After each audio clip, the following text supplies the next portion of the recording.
Hello and welcome to BKTV Live. Today is November 17th. I'm Jack Tony. And I'm Michael Kopias, and we have a great lineup of segments for you today. In today's live, we're covering the brand new Japanese restaurant that's opened in our area, insight on one of our middle school science teachers, an exciting new school record, and much more on today's show. But first, let's roll that intro.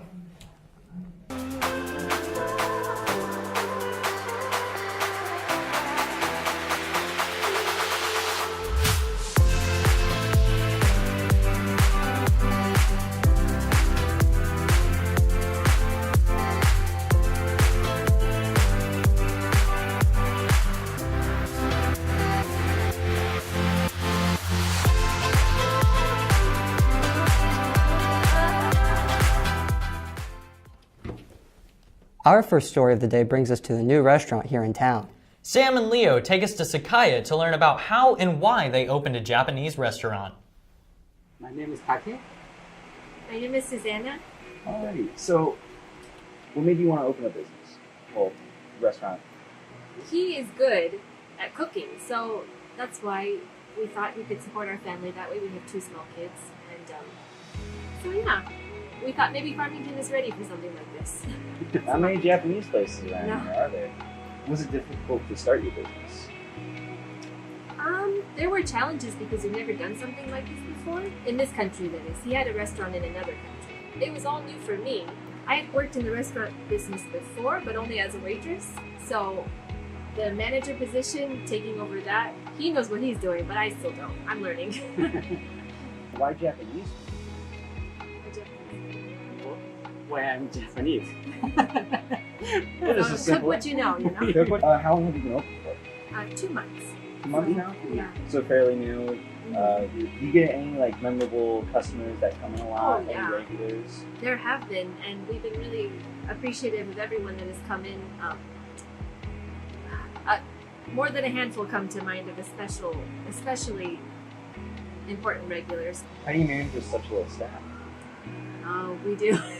We manage because we make our menu very small, and that way we don't waste a lot, and we're able to handle it.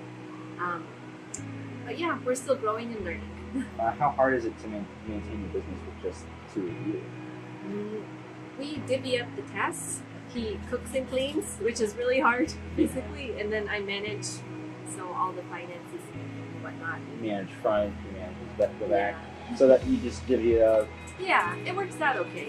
And of course, there's the unseen help. Since we have 2 kids, my family helps out with babysitting, so we really appreciate that. You guys plan to expand at all at some point? That's the hard part.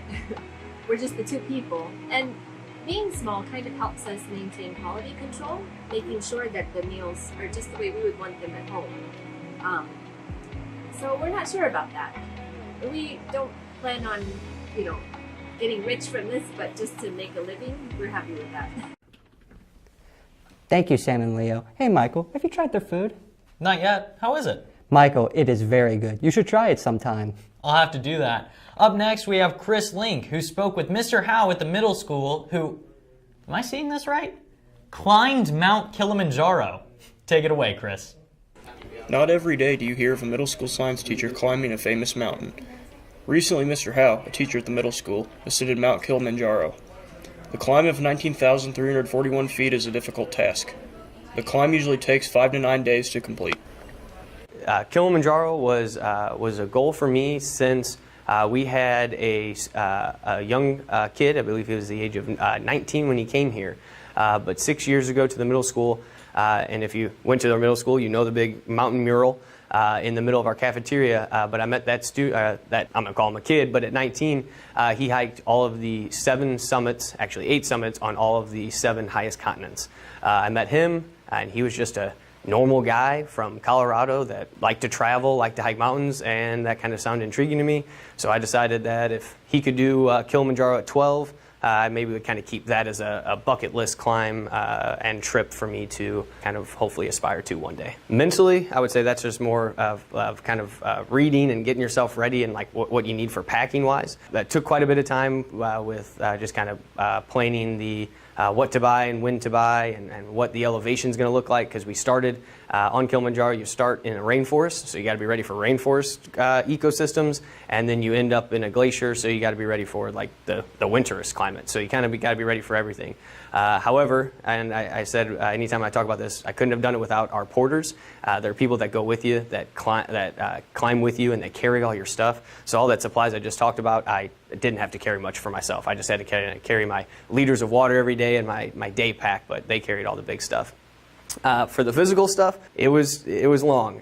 So here's what I did. I calculated how far I had to hike for Kilimanjaro. I had to go up like 13,000 feet. And so what I did was I put my backpack on, which was about a 35-pound pack, and I hiked in my subdivision. This long hill in my subdivision, Herculaneum, is about a half-mile long, and I did it 140 times. It took me 2.5 months, and I just kind of logged how long I did it, but little by little, even in the heat of the summer, it kind of got me ready to just be able to carry weight and kind of do things that are tough, hence the Missouri humid summers were kind of miserable. Surprising was the culture.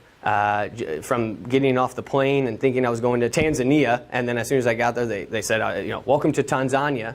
I realized, okay, the culture, the people are something that I haven't ever experienced. So between the culture and the people and how welcoming they are, how diverse they are. They got their own things going on. They have their own communities and programs and schools, and it's different than ours, but they have their own booming economy, and it's very interesting to kind of see it.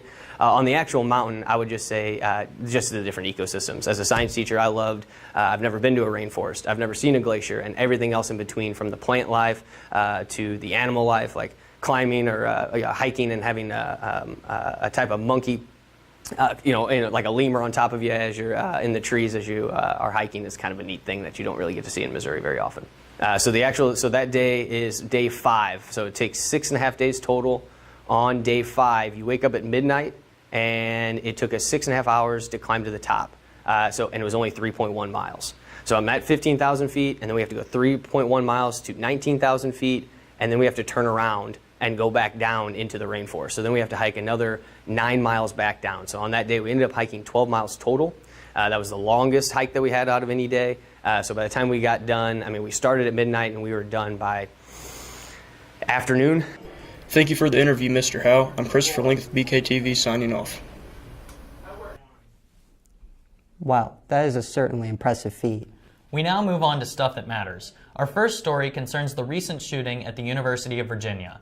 On Sunday night, around 11 p.m., the school went on a shelter-in-place order, campus law enforcement saying, quote, active attacker, run, hide, fight. It wasn't until around 11 a.m. that the school went off of a shelter-place order. The shooter, who has been identified as a former football player, killed 3 fellow football players returning from a school trip. This is another in a long list of shootings that have taken place at schools and educational institutions. Secondly, Tuesday, in the middle of the night, a Russian-made missile struck inside of Poland, killing 2. Poland has called an emergency meeting of NATO, and the United States Defense Department said they would defend every inch of NATO territory. It is now believed that the missiles was not fired by Russia, and the possibility that it was a Ukrainian defense missile is rising. In more news, Qatar, an Islamic country, was awarded hosting the upcoming World Cup. This has drawn controversy from many who view allowing Qatar to host the World Cup as endorsing their policies of oppression against people, specifically the LGBTQ community. Qatar criminalizes homosexuality, and it carries anywhere from 3 years in prison to the death penalty. Many are calling for a boycott of the games, while others, such as a team in England, intend on wearing rainbow armbands in solidarity with the LGBTQ+ people in Qatar. A bit of a midterm update for you. The U.S. Senate was called in favor of the Democrats, who have 50 seats going into the Georgia runoff in December.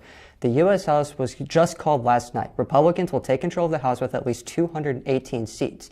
There are still House races to be called. Also related to the midterms, the first person from Gen Z is headed to the U.S. House of Representatives this January. Maxwell Frost of Florida's 10th Congressional District is a 25-year-old member of Gen Z.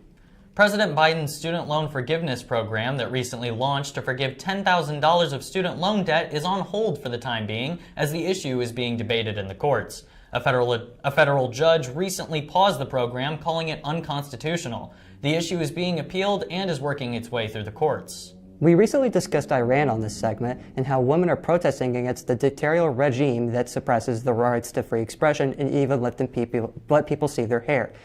Over 15,000 people have been arrested in connection to these protests. Recently, news spread that Iran intends on executing all 15,000, but this is not entirely accurate. Iran does not intend on executing 10 people in connection to the protest in blatant violation of international law and common decency, but not the full 15,000. Opposition to Iran's dictatorial regime is increasing as the calls for freedom and democracy rise.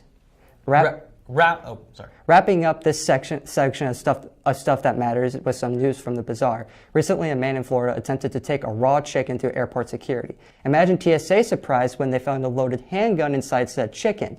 Evidently, the only illegal action was the fact that the man's weapon was loaded.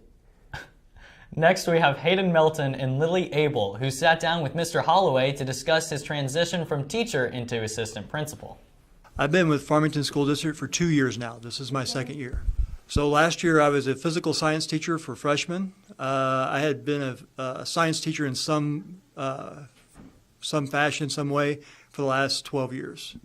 Well, I've been interested in getting into administration for probably about 3 or 4 years, and a couple positions opened up, and so I applied and was fortunate enough to get it. So, enjoy it. It's a big difference from what I did previously. Whenever I was teaching, I knew exactly what I was going to do every day and had everything planned out. As an administrator, I have no idea from day to day what I'll be doing. I have some meetings scheduled for certain times of the day, but normally as things come up throughout the day that I have to deal with or that need to be addressed, and so I spend a lot of my day doing that. So I enjoy the spontaneity of it. The thing I'd like to do most is to build relationships with the students and the teachers and the staff and everything. Just let them all know that I'm here for them.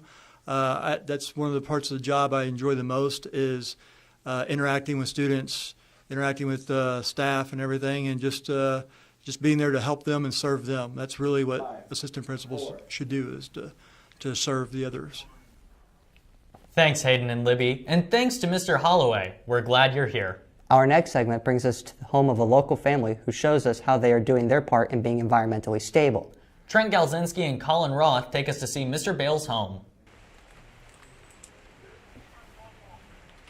Hi, I'm Trent Galzinski, reporting for BKTV. We are here at John Bale's place, who is involved in many things such as milkweed and pawpaw trees, which just recently became the state fruit tree, and his passion is planting native species and removing invasive ones to help support the pollinators. Hi, I'm John Bales. My wife Maureen and I try to be as sustainable as possible. We recycle everything. We have solar panels. We drive an electric car. Yeah, with the solar panels, they not only give all the power that we need for the house, but we put that power in electric car, electric chainsaw, electric lawnmower, electric golf cart, and we try to get away from gasoline. And we've recently got into getting rid of invasive plant species, and we've replaced it with native wildflowers to help the pollinators. Two of the things I've done recently is over in Park Hills, I've started 2 wildflower gardens, and with the intentions, once those flowers go to seed, we use those seeds to go to another wildflower garden, and that's all native wildflowers that I've personally picked the seeds here on our property. Another thing Mr. Bales is involved in is monarch butterflies by raising them and giving out free milkweed seeds. I will bring some of the caterpillars into the house, into a habitat, and raise them inside or out on the porch, and then release them, because when you do that, it keeps the predators from eating them, and it gives them more chance of survival. He also cares for pawpaw trees, which became the state fruit tree in 2019 and can have some challenges when caring for them. The pawpaw trees are native to this area. We didn't plant any of them. We just have 5 different pawpaw patches on our property. Pollinating them is a problem because the insects that naturally pollinate them are becoming more rare.